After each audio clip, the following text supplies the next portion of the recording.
All right. Good afternoon, everyone. I'm Lindsey, Secretary of the California Department of Veterans Affairs and a proud veteran of the United States Navy. I'm honored to welcome you here in Sacramento at our CalVet headquarters as we join Governor Newsom for signing Senate Bill 694. This is a proud moment for our state. SB 694 makes it clear. California will not tolerate claim sharks that target and exploit our veterans and their families. So thank you, Governor Newsom, for signing this bill, and thank you for your steadfast and continued support of our veterans and their families. We're also joined today by the bill's author, Senator Bob Archuleta, and co-author, Assemblymember Pilar Schiavo. Thank you both for supporting our veterans as your roles of chairs of the Senate and Assembly Military and Veterans Affairs Committees.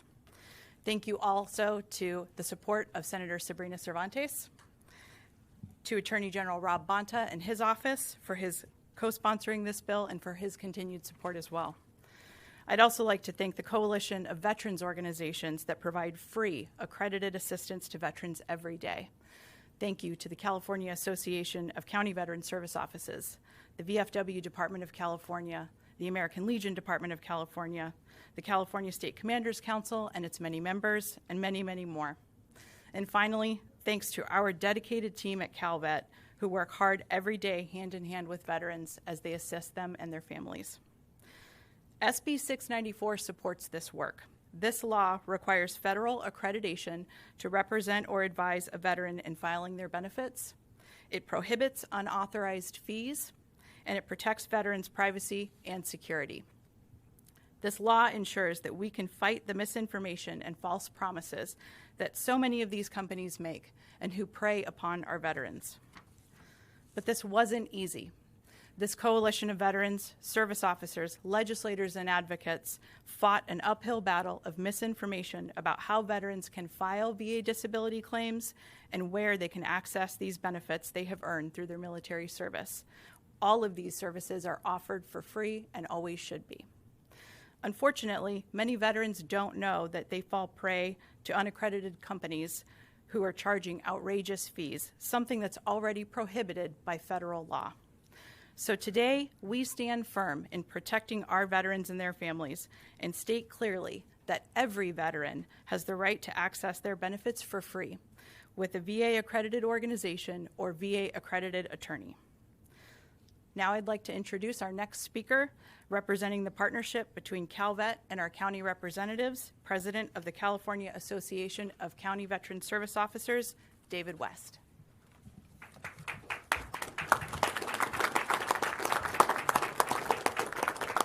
Thank you very much, Secretary Sin.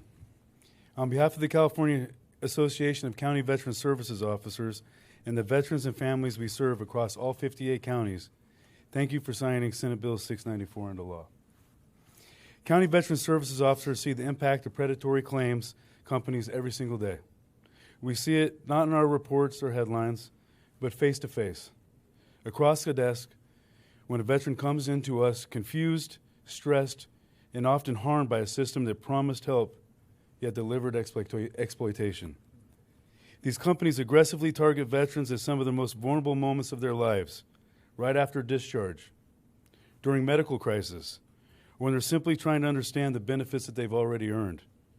They bombard veterans with phone calls, pressure them into contracts they don't fully understand, charge excessive fees, and interfere with legitimate claims, often delaying or damaging access to care and compensation.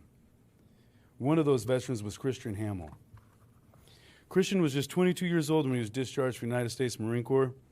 Almost immediately, he began receiving nonstop phone calls, some as early as 5 o'clock in the morning, pressuring him to file a claim through a for-profit company. The stress of that experience ultimately led to Christian suffering a stroke at 22. This is the real human cost of predatory behavior, and it is something CVSOs across California have witnessed for far too often. Senate Bill 694 is about putting an end to that harm. This law draws a clear line. Veterans benefits are not a business opportunity. They are a promise made to those who served. Senate Bill 694 establishes meaningful protections, accountability, and enforcement to ensure that promise is not exploited. Just as importantly, Senate Bill 694 provides relief for veterans who are already trapped in these predatory arrangements. Any veteran currently under contract with an unaccredited predatory claims company will have those contracts voided as of January 1, 2027. That date represents freedom. Freedom from financial exploitation, freedom from intimidation, and freedom to seek help from accredited, ethical professionals who exist solely to serve the veterans' best interests. For CVSOs, that means we can finally say to veterans, you are protected, and the state of California is on your side.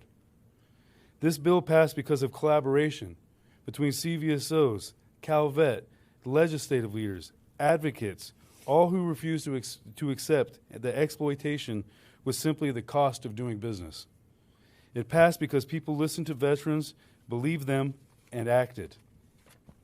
Governor, by signing Senate Bill 694, you are sending a powerful message to every veteran in California. Your service matters, your health matters, and your state will protect you. Thank you for your leadership, and thank you for standing for California's veterans. It is now my pleasure to introduce David Kuda, State Commander of the Veterans of Foreign Wars.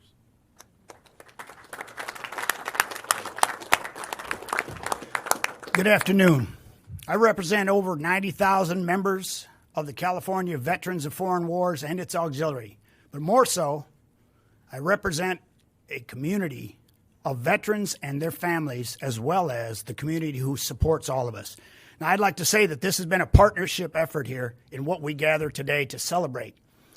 The governor here choosing to sign this bill that represents a protection that is much needed for veterans around the world and around California. We definitely have been preyed upon. I will tell you that since the Continental Army started in 1776, we've had people preying on your veterans. But California sends an important message. I thank the legislators that put together their partnership to be able to overcome an issue, because one of the trademarks of veteran support in our state and throughout the country, as I found out, has been bipartisan support. And this represents a landmark, a very landmark decision in being able to afford protections to veterans, telling them that California will not stand by and let us be used, as is the case in several places. And as California goes, so does the rest of the country. The rest of the country will recognize this. They'll be talking about what California has been doing for their veterans. And as long as we have veterans out there that need protections, we have over 1.8 million veterans in California.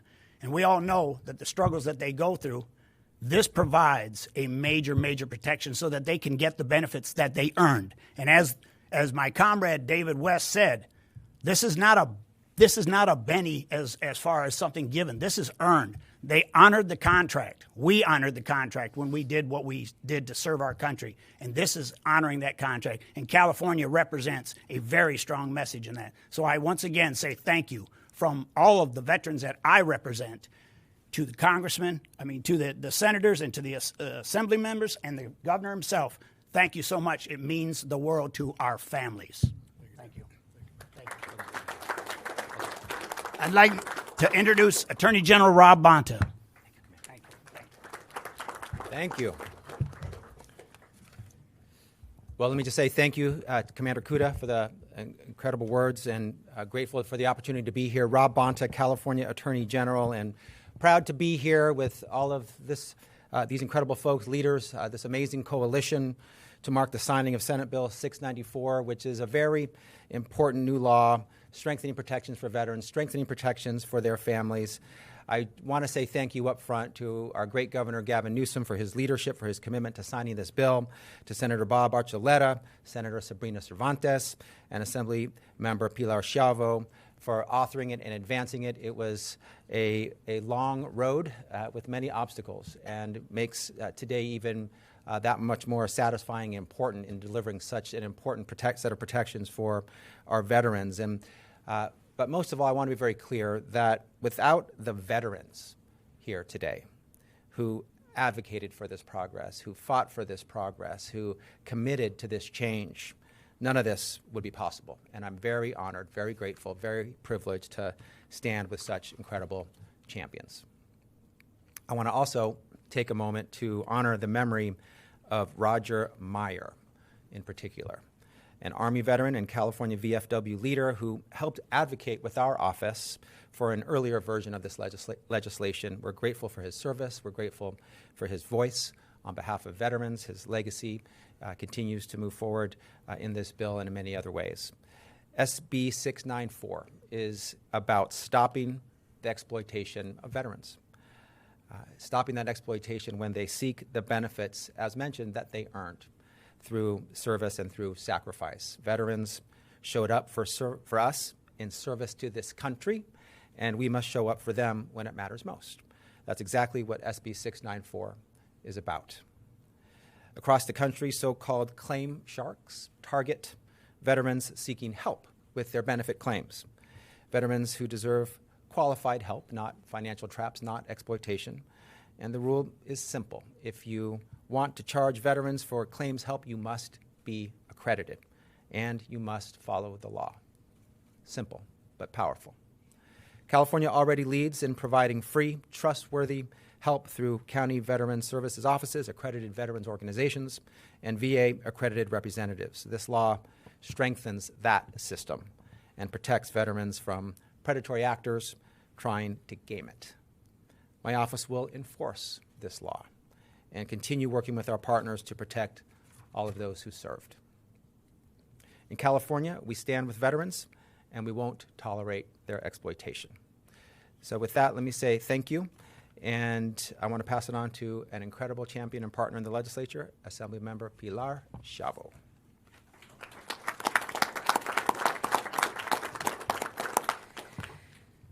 Good afternoon. I am the chair of Assembly Military and Veteran Affairs Committee, but more importantly, I'm the daughter of a disabled veteran. And I am so, so proud to be standing here today, and I know my dad would be incredibly proud as well.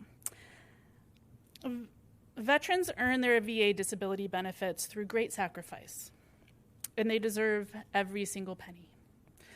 But for too long, predatory claim sharks have targeted veterans, charging illegal fees for them to try and get access to the benefits that they have earned through their service. With the signing of SB 694, California is making it clear. Our veterans are not your profit. I want to thank Senator Archuleta for his incredible leadership, Attorney General Bonta, not only for helping us get to today, but the hard work he's going to do going forward after this to enforce the law. And I want to also thank our Speaker Rivas, Pro Tem Limon, who were unwavering supporters, and our federal partners who also engaged in this fight, Ranking Member Mark Takano, Speaker Emerita Pelosi, highlighting the national importance of this law. And to the governor for his vision and leadership, holding up California's values and making sure that we are standing with veterans by signing this into law today.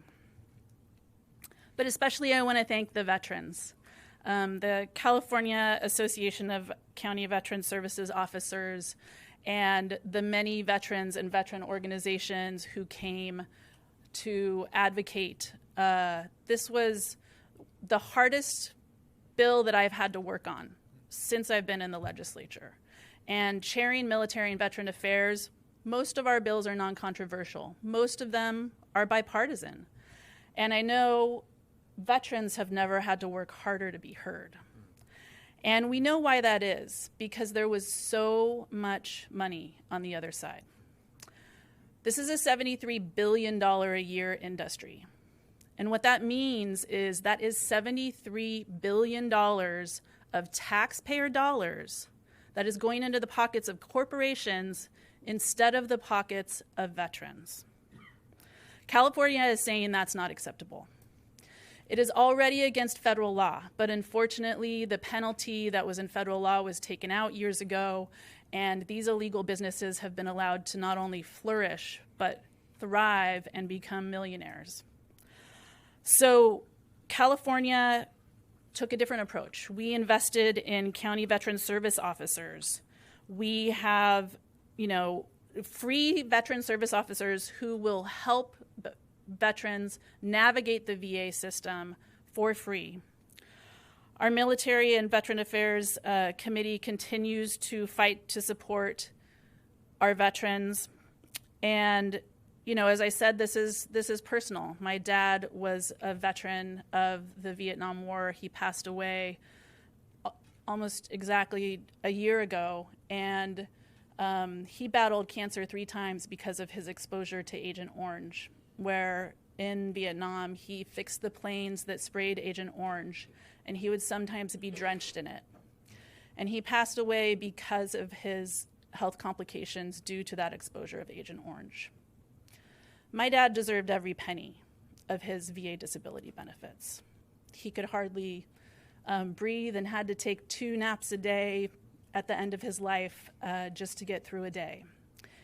And to think that there are companies that will target disabled veterans and take up to $20,000 out of their pockets is unconscionable. I am so proud that California is now joining a national effort to better protect our veterans, and that we are standing up to do what's right, to show our veterans that we will have their backs. I want to thank everyone for being here today. I want to thank the scrappy, amazing crew of folks who fought so hard against what felt like every single lobbyist in town. And we had volunteers coming to help us because it was such a huge, huge fight. But it was really incredible to see people decide which side of the line they're going to be on. And California has decided to stay on the line that is with veterans. So thank you so much. Thank you to Governor Newsom. Thank you. And I would love to introduce my forever in arms buddy, Senator Barbour-Chiletta, who is not only a veteran himself, but a father of service members. And you could see the passion and how personal it was for him in this fight as well. Thank you, Senator Archuleta. Thank you. Well, thank you. I'm Senator Bob Archuleta. I'm a combat veteran. I served with the 82nd Airborne, and I'm the chair of the Military and Veterans Committee here in the state of California. So I do carry that banner, not only for my veterans, for your families. I'd like to thank for the state of California, who loves veterans so very, very much. And I'd like to go ahead and right now talk about a partner in arms. Pilar, I'm going to extend my arm. When I was presenting my bill on the Senate floor, she reached up to me just like this, and I'm going to give it right back to you. I can't begin to tell you how much I love what you believe in, your dad, your support for veterans, no doubt. And Governor, you are taking a stand today, and I'm going to extend my hand out to you as well, because you're stepping up. The overwhelming odds that we were up against were unbelievable. Nobody thought we were able to pass this bill. But Senate Bill 694 strengthens California's commitment to protecting veterans from exploitation and federal claims that no one should be able to file them if they're not accredited. You've heard that. Even more importantly, it reaffirms California's responsibility to ensure veterans are not misled, not mistreated, manipulated, taken advantage of, or even seeking benefits that they really didn't deserve in some cases and had to come back and prove, and then they were at fault, and then who was guilty? They were. Why? Because they were misled by these individuals. So here in California, we're going to straighten this out. Senate Bill 694 is the way to do it. So the foundation of the bill is a key principle that military and veterans working together to uphold the law. And I think you heard from our Attorney General, this situation was against the law. Unaccredited individuals taking advantage of our veterans to the tune of $20,000 and $30,000 at a whack. It was, I'm telling you, we found this out. We had to come together. Look behind me. Veterans who served this country. You have family and friends who served this country. They deserve the best. And here in California, we intend to give you the best. Making millions of dollars in the back of our veterans is wrong. And it's time for us to allow the people who are doing the right job. Our California Veteran Service Officers, the VFW, the American Legion, all the other organizations that are accredited to do this. So as a proud veteran of 2 West Point graduates, my 2 sons are still serving, both paratroopers as well, and their buddies and friends all across the state and all across the nation have been calling and calling to say thank you, California. Thank you for standing up. As paratroopers, we jump in, and I think we did it this time. And so I'm so proud of the fact that we've honored so many veterans, and we're going to continue to do that. And Governor, I know you're behind us.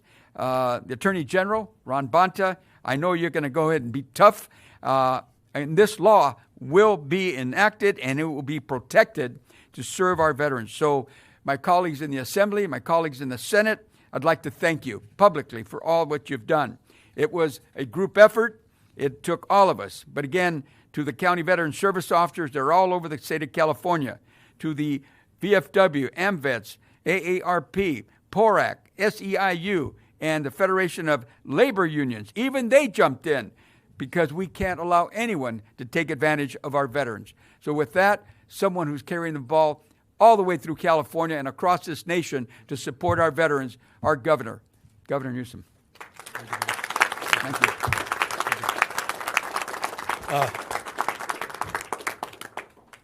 Thank you all. Thank you, Bob. Thank you, Mr. Senator. Thank you for your passion. Thank you for your action. Thank you for stewarding this bill. Thank you for your partnership, but also thank you for punctuating the point why we're here with energy and conviction and with your own narrative and story. To the Assemblywoman, let me express gratitude to you, your dad. I appreciate, I've been writing a little bit lately and got into some of the files, found some letters from home. My grandfather, Arthur Menzies, who spent many, many years after that march, Corregidor, adjacent to the Bataan March, as a prisoner of war, came back a different man. He was always a distant figure in my life, eventually took his own life. That, of course, is an example that is very familiar to many people in the veterans community, many families that have been torn asunder because of similar experiences. And it marks a consciousness, which I appreciate you expressed, and a thread to which you're pulling in terms of your leadership and commitment to this cause. But it's one that I know connects to all of you directly, not just indirectly. And so, again, to all of you, I'm grateful. I'm also grateful because, as was described, this was not an easy process. So I'm grateful to your fortitude. I'm grateful that you didn't fall prey to influence. It wasn't, and it isn't, an exaggeration to say, even this morning, folks were still working to make sure that I didn't go to the left here and sign this bill. Good people, people that I believed in the past had conviction, character, and purpose, but in many cases are influenced by other things. $73 billion reinforces that. You talk about waste, you talk about fraud, you talk about abuse. California is doing something about it. Some people are talking about it, but they're not doing anything about it. We're doing something about it today. And so I'm very proud of all of you. That's leadership right here. The folks that stood strong and fought to make this happen. And I'm proud that it happened in California. Not first. There are a few other states that have marched the beat of a different drum for some time, but now California is joining that ranks with the ranks, as the Admiral said, of Commander, rather the largest, one of the largest cohorts of veterans anywhere in the United States of America. To the Attorney General, we say this all the time, program passing is not problem solving. So I appreciate highlighting the importance, not only of your being here today, but the importance of your team being there tomorrow and over the course of months and years to make sure we enforce and address the abuses in this space. But I'm grateful to be here in this space with all of you in the spirit that defines this moment. I also want to just acknowledge some broader leadership. This is not the first bill that we have signed to advance the cause of our veterans in the state of California. We've been building some momentum in the last number of years. Madam Secretary, thank you for your leadership, the work you're doing in real time. The voters approved over $1 billion, part of that $6.38 billion package, Proposition 1, to address the issues of veterans and homelessness, the unprecedented supports for behavioral health and mental health that have been advanced by this legislature and are being implemented and applied throughout the state at a regional basis through your work, Madam Secretary. I want to also acknowledge the work of many of the people here today that also advanced that $20,000 threshold, the exemption on income taxes for our veterans. We were an outlier for too many years, and finally, California closed that gap last year. Again, it's all part of the momentum that we're building in this space to do more than just rhetorically say we have the backs of our veterans. So it's good to be back here. It's good to be here with all of you and have the backs of millions of our American heroes that are here and call California home. With that, let's sign this bill.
On this bill, hopefully first, and if you have some off-topic questions, I'm happy to answer that, perhaps spare them. Governor Newsom, SB 694 is NAACP. The Urban League and other veteran groups argue that this bill unintentionally restricts veterans' access to assistance, especially veterans of color, low-income veterans, and those in rural and unserved communities. Now that you have signed SB 694, how do you plan to ensure that these veterans do not face increased barriers to use choice or longer delays in access to benefits? I appreciate that question. That was obviously brought up through the legislative process, and I know, Madam Secretary, you have very strong opinions on precisely this subject. So let me defer to you, and you can defer to the author as well to highlight some of those issues and that debate that played out during the legislative process. Thank you. Thank you, Governor. So first of all, we want to ensure always that every veteran has the opportunity to file claims through free, accessible, quality, and responsive accreditation process with accredited claims agent. That is really key. But what's happening here is a discussion about equity, but it's not equity, it's exploitation. It is far easier for these companies to say, because of who you are, we're going to charge you $6,000 to file a claim, when in fact we promise you can't get your claim filed anywhere else. That is simply not true. And it's really important that every veteran recognize that the work that we do, along with our county veteran service officers, ensures that any veteran, regardless of who they are, what they look like, where they served or when they served, deserves this free representation always. And that representation is backed up by just the very numbers of what are filed already within our county veteran service officers. Last year, our county offices filed over 300,000 claims on behalf of veterans, totaling $687 million in new and one-time awards. In addition, they took in 24,000 applications for the tuition fee waiver program, meaning $175 million was back in veterans' pockets so that their dependent students could go to school and access college. That is what equity looks like. And so we want to ensure that all veterans, regardless of where they come from, again, have that equity and that accessible and free services that they should. I will say, VA, OIG, and the GAO have found historically that when the claims hit the Veterans Benefit Administration, there are racial inequities. We absolutely recognize that. But that happens after claims get to the VA, which means now that the Trump administration has closed the VBA Office of Equity Assurance, it is more important for our state to ensure that we are tracking this issue and we are ensuring that all of our veterans, regardless of who they are and where they come from, have access to those benefits, and we will absolutely do that. Governor, most of the veterans who serve in the California legislature are not here, don't support this proposal. They note that you're essentially outlining an entire industry of people who are helping with the backlogs with accredited VSOs. And at the same time, they're concerned that those people, there are 2,600 claimants who are now in limbo because of this bill. I wonder, I mean, I also know Assemblyman Jeff Gonzalez, the only disabled veteran in the legislature, wanted you to take his name off this bill, not even sign it, just based on that alone, that his name is on there in a way that he does not want. Why not just take more time for these groups to figure it out, or why not find other consumer protections that, landed so that everyone could be on the same page? I don't add names or remove names from bills. That's the purview of the legislature. And I'll just say this, I'm proud to sign this bill. It's the right thing to do. I was mentioning to the group a moment ago, I got an interesting text, someone you know, who said he was hired for a quote-unquote load of money and needs it, and was tempted to lobby me today to advance that opinion and point of view. He said, absolutely the wrong thing to do. Said, sign the bill. No amount of money could dress my conscience if you did not. So I am very clear this is the right thing to do. That said, let me ask the author to answer your specific question, because that was debated with his and her colleagues in the legislature, and they can fill, I think, and color in a little bit more of their point of view on this. Thank you for the questions. Questions are still out there because, is there a right or wrong? What's the balance? The balance is the legal law. The balance is the legal situation. It is against the law to exploit veterans or anyone. And anyone who works with veterans should be accredited and licensed. You have a license. You have a license. You're accredited. School teacher, you're accredited. Why aren't these individuals falling into that system to go through the accreditation? They don't want to. Then they'd have to open up their books. They'd have to present records. Maybe they wouldn't have to. They would probably have to end up spending money on state taxes. Who knows what they would have to do? But they're exploiting veterans, and it is against the law. Time and time again, there is no excuse. Anybody running down the highway taking a load of groceries to those that need help, God bless them for doing it. But you can't be driving that truck without a license, without being accredited to drive an 18-wheeler. We have laws to protect the community, and we have now just witnessed a law to be signed that was signed by the governor to protect our veterans. And we're going to stand with it, and we're going to help more veterans in the long run than ever before. Every single one of you across the state of California that you have a county veteran service officer in 56 counties, every one of them are going to step up. They're going to go ahead and acknowledge every single veteran.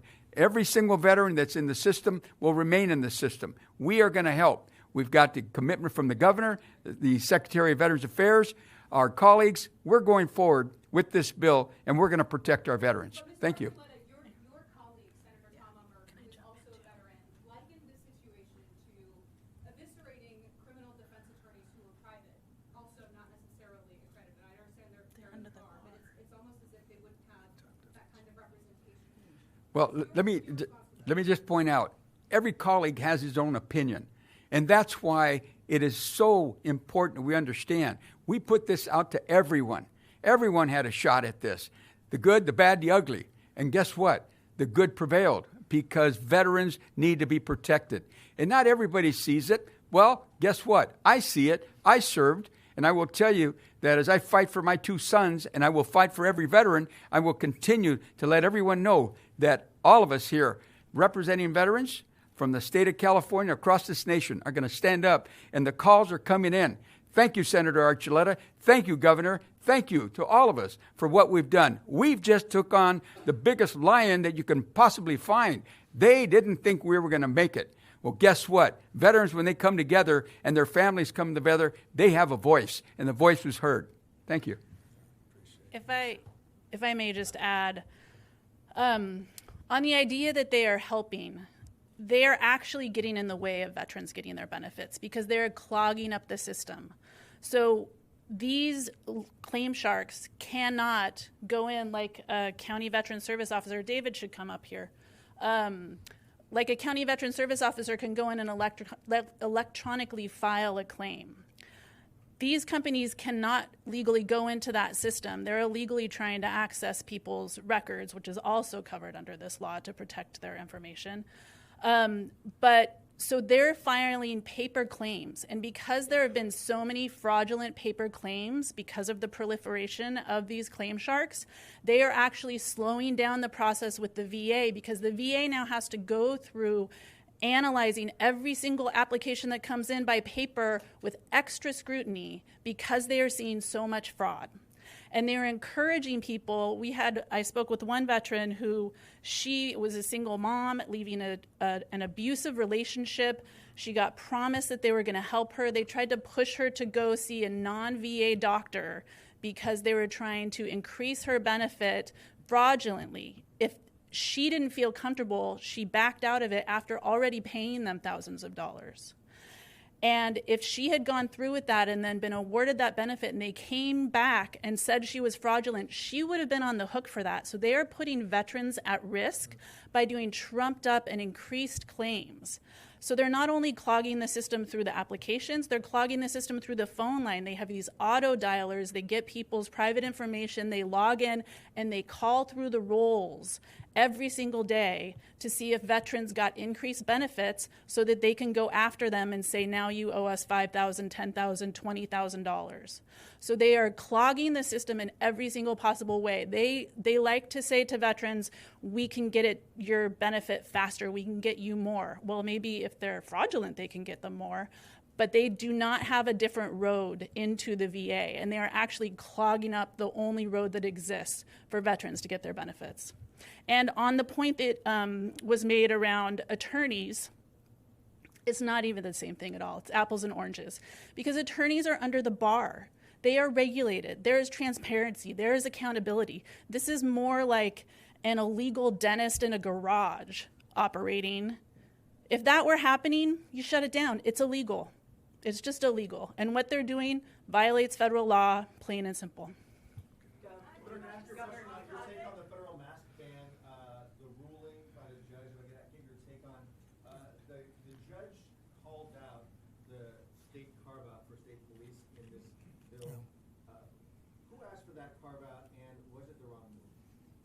Well, the bottom line is we're disappointed in the decision. I don't believe that federal agents should be running roughshod over the Constitution, putting communities that are already on edge in more terror and more distress by having masks on. No other law enforcement agency operates like this, period, full stop. It's about trust. And it's about relationships. And they're destroying trusts, and they've frayed relationships, not just nerves. As it relates to amendments, we offered the author the amendments that were reflected in the bill that was upheld.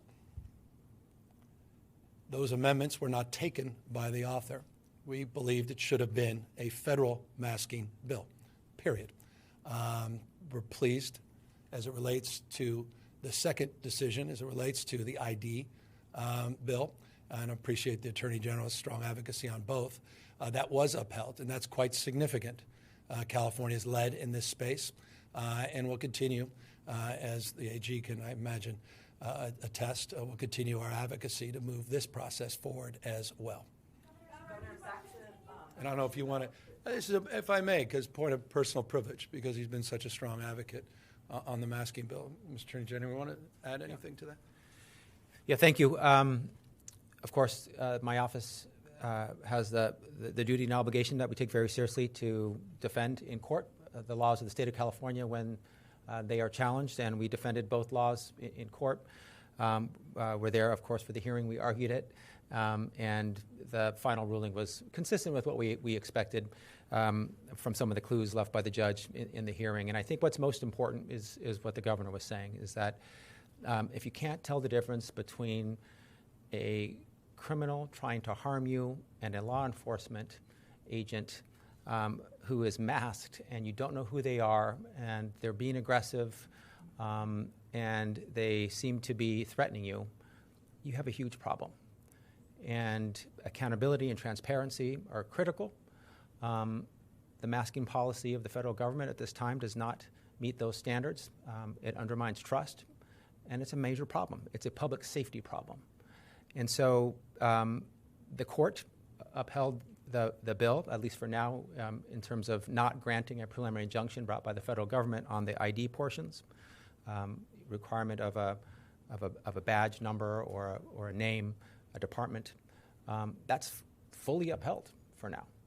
We'll see. The case continues, of course, but a preliminary injunction asks, are you likely to succeed on the merits? And the federal government was denied when that question was asked. And as to the masking portion, the judge made very clear what a pathway might look like if this is something that California decides to pursue. And of course, when you have the federal government interacting with the state, there are things that are appropriate under the law to consider, the Supremacy Clause, the Intergovernmental Immunities Clause among them, which were considered by this judge in this ruling. But I think there's a path forward if it is sought, and we will continue to do everything in our power to defend the laws of the state of California when they are challenged in court. And if I can just say one additional point on this, I'm very proud of this legislature. I was very proud to sign that bill. It was the first in the nation masking bill. And I'm hopeful that Congress will take the leadership role and do the same. I'm very grateful to the leadership, both the House and the Senate, at least the Democratic caucuses, for their willingness to make this a priority moving forward as it relates to any additional funding for DHS. And I think that's a principled stand and is one we strongly advocate. Back to the legislation, you kind of alluded to this, but didn't quite say it. Is this a way for you to kind of get ahead of White House claims or California's right? Oh, no. No, this is just the right thing to do, period, full stop. It has the contours of so many other debates here in Sacramento. I might as well be having a debate we had in 2019 when we were going after check cashing and payday lenders and everything else. And, you know, these are a lot of similarities, dissimilarities. I'm not suggesting they're precisely the same, but this is a principled thing to do. I just offer it as a point of consideration in the context of that debate. Maybe they want to consider the waste, fraud, and abuse in this space as a priority to help veterans that they claim they care so deeply about.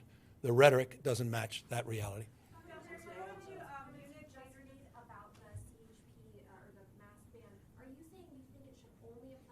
Well, I thought it was the cleanest approach to go, but we signed the bill we signed, and to the extent that they want to consider another bill on the basis of the decision that was rendered by this particular judge. Now we're going to see how the process unfolds, which was the implication, or at least the suggestion that the Attorney General made. We'll see where that goes. But as it relates to the issue of federal masking, that was the intent that we were trying to ultimately advance. They made a determination, the legislature, to include local government. They made an exemption for state government. Now on the basis of these facts and what was actually said in the opinion, there may be, as the Attorney General said, a different path.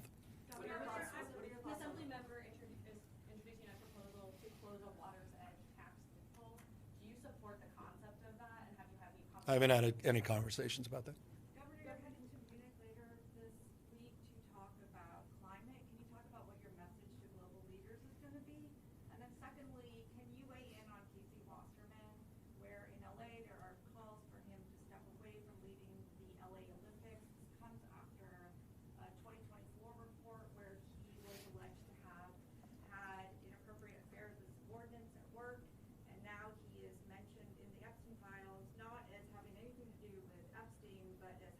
William Maxwell.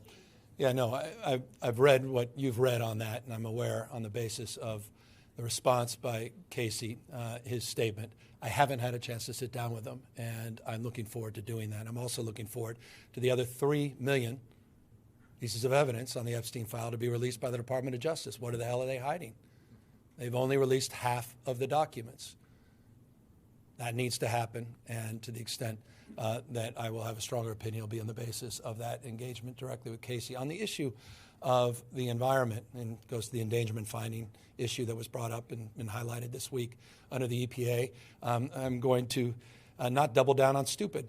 I'm going to continue to try to lead an agenda where we could be competitive against China. China's cleaning our clock as it relates to low-carbon green growth. They're cleaning our clock in terms of not just electric vehicles, because it's not, again, about electric power. It's about economic power. It's about supply chains. It's about relationships. It's about exports. It's about manufacturing. It's about jobs. And this country is walking away. Endangerment finding, we're walking away from science. We are walking away from common sense. And I'm going to walk in to that conference, be one of a number of panels that I'll be on, and make the case that California is a stable and reliable partner, that California has significantly grown its GDP. It's the 4th largest economy in the world for the moment, and we have significantly reduced our greenhouse gas emissions. We are in the how business.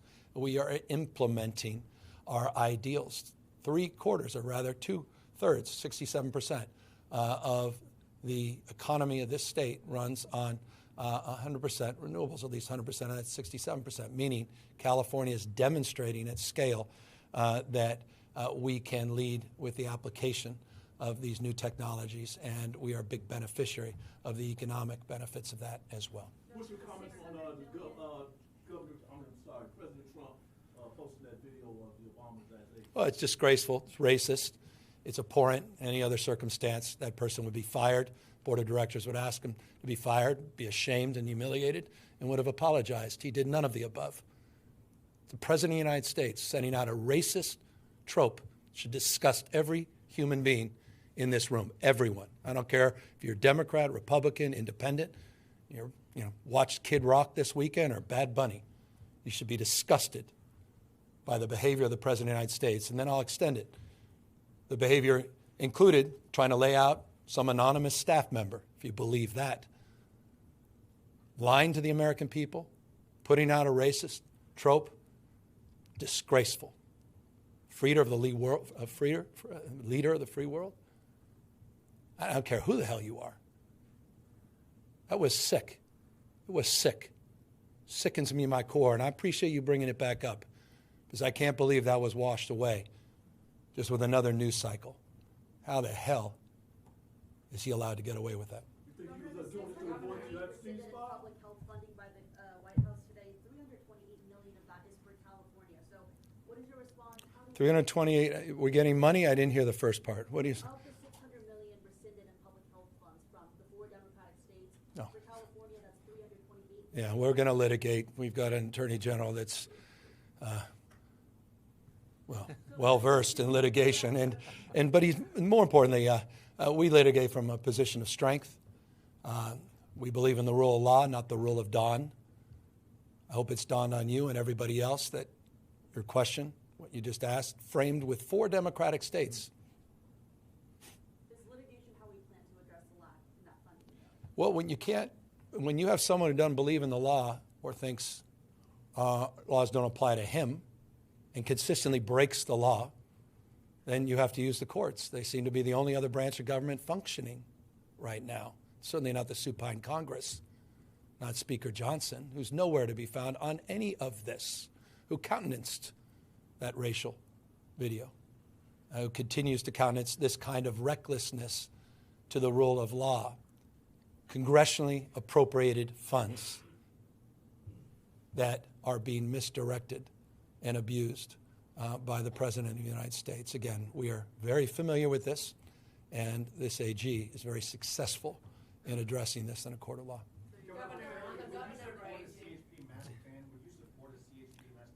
I think based on the court's decision, we should move in the opposite direction, and that is a federal mask ban.